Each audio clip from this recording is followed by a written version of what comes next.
You can call me Victor. Parang So, actually, newly hired lang din ako.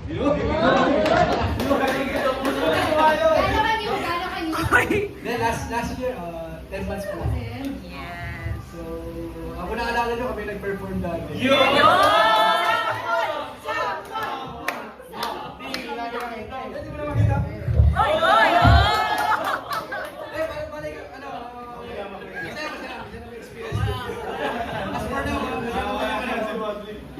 Experience kami sa Phoenix, no? Talagang, siguro, kasi ito na yung panlim akong kaampo niya actually.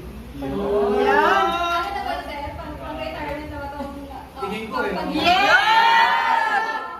Oo, kasi ano eh, actually narigutan pa rin ako kaya happy. Kasi lagi akong project hire kaya extend lang na extend pero hindi ako nila.